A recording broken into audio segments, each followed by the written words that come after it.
spoke about the limited number of players in the contract. Among those who are not under contract, but had exit interviews and you got to see over the course of the season, who stood out to you as players you think could or should be a part of your foundation going forward? Well, guys that contributed, I think it's pretty obvious that we had some contribution from,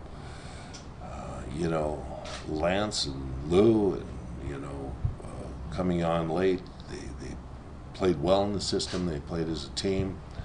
The question is, are they good enough to move us forward as a basketball organization? Those are things that we have to discuss. Are they going to get a contract that's going to be something we can't match when we get into that position?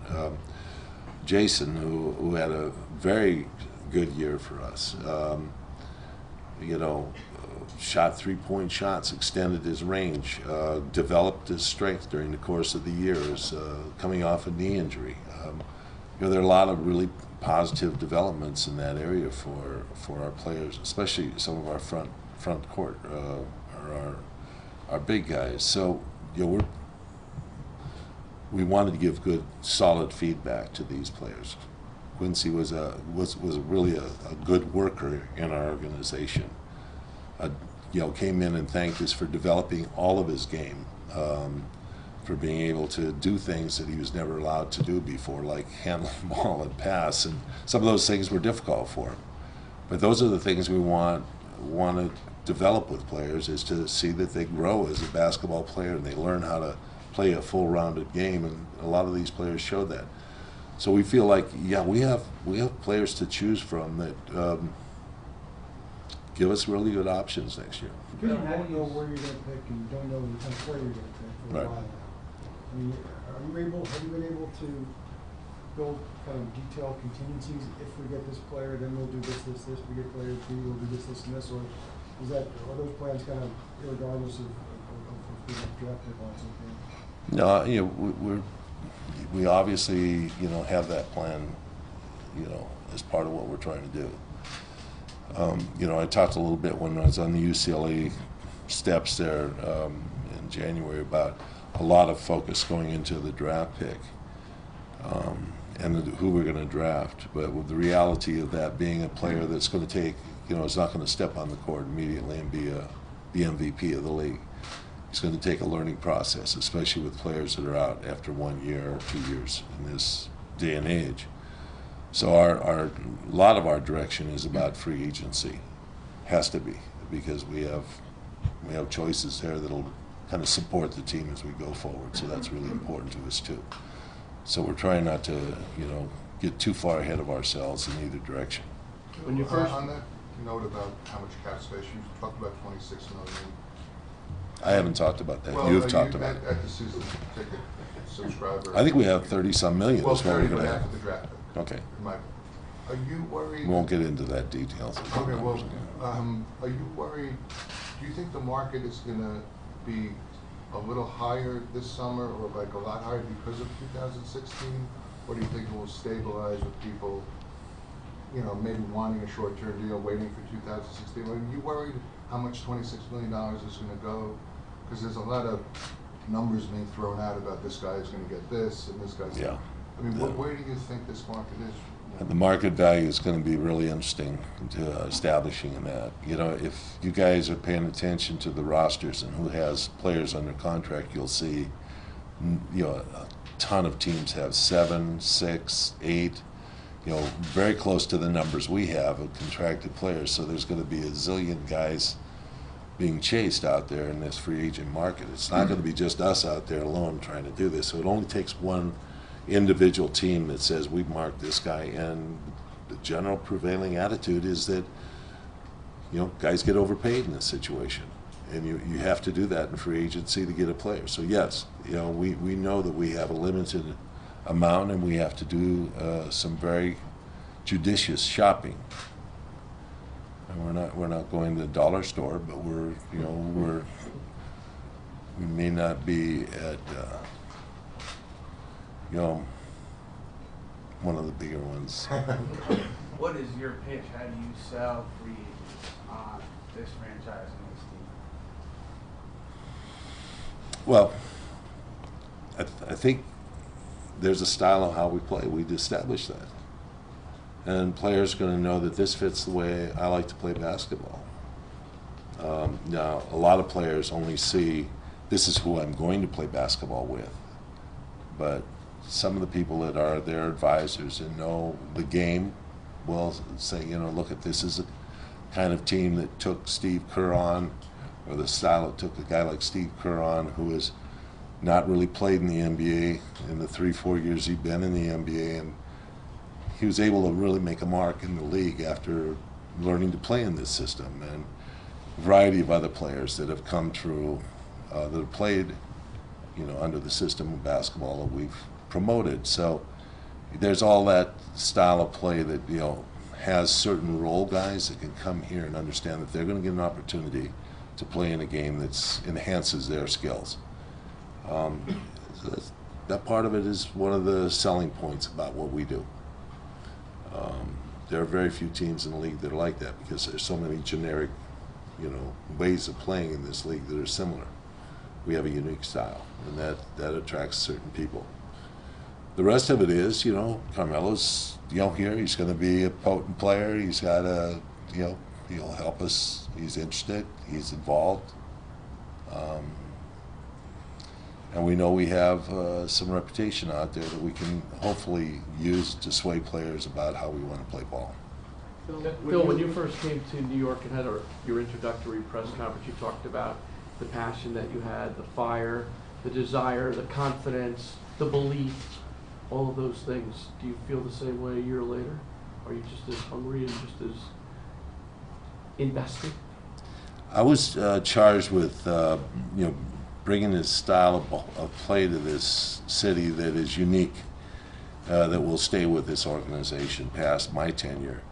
And so I look back at what I came out of as a basketball player and how we played basketball, where the ball moved and all the players could advance the basketball except maybe myself and Willis Reed. But you know, you had a DeBusschere or a Reed or a Lucas or a Bradley or our forwards that could push the ball, that could do guard operation skills. The ball moved. There was a certain sense of team play. All those things are part of my background and part of it's, you know, what I see the game being like.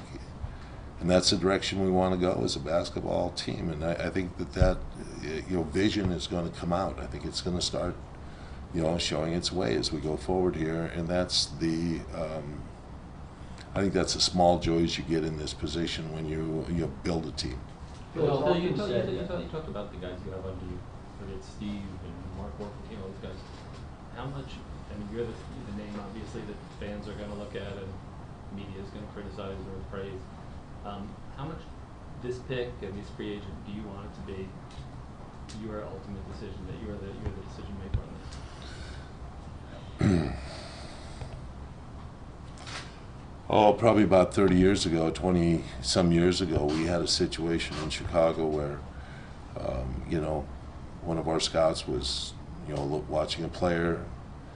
He's watching a player simply because he's supposed to be watching another player and how he played. And he came back and said, this is a player we should take. And he went to the general manager with this, that the guy you're asking me to watch is being outplayed by somebody else, and I believe that this is the direction you should take. And at that point, there was a lot of bickering back and forth that will happen in these situations, but it ended up with the owner telling the general manager, you have to go with your gut feeling, which was basically what you have to do at the end result. You have to go with the gut feeling on it. And you know, the right choice was made in this situation, and it was a remarkable choice because the player ended up being a 15-year player as opposed to someone who went for 3 years. So those things, I think, are ultimately where, you know, this game comes down to really believing in something that's, you know, a gut-level decision. So, you know, those decisions, I tell my associates that I want you to be able to fight for who you believe in. You got to fall in love with them and convince me.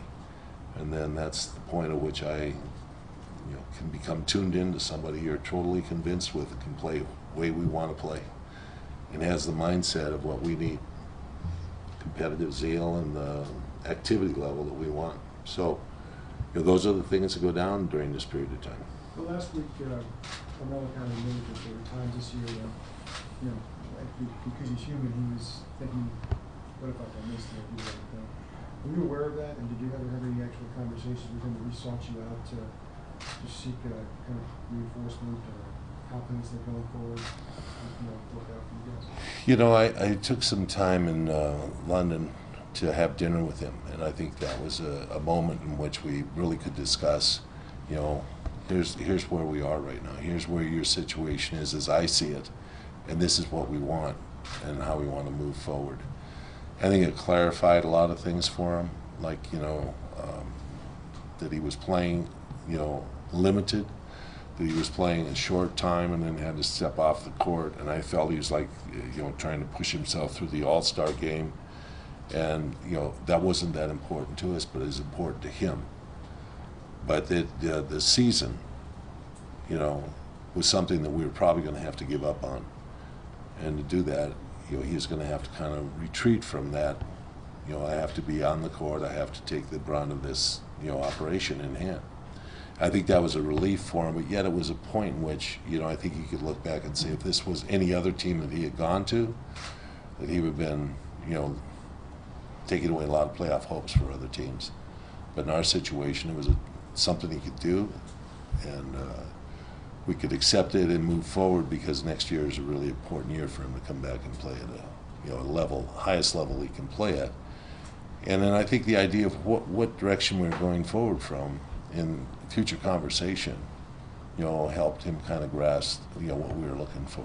And he also started to feel quite comfortable, I think, playing in the style of play we were playing in at that time. So I think the combination of those three things helped him get through this decision to have the knee, to go through the rehab, to go through the you know, rehabilitation that he has to go through this summer, and see a positive outlook in the year.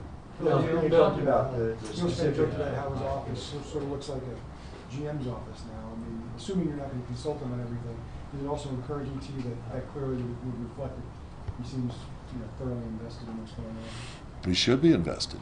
I mean, that's you know, part of his leadership role that we talked about last summer, that this is something he should, you know, grow into. And, you know, I think he's grown up a lot in this year. I really like the direction that he's moving towards. You know, a lot of his, you know, teammates are gone, and he can step into a different level of how he can lead and really be the guy.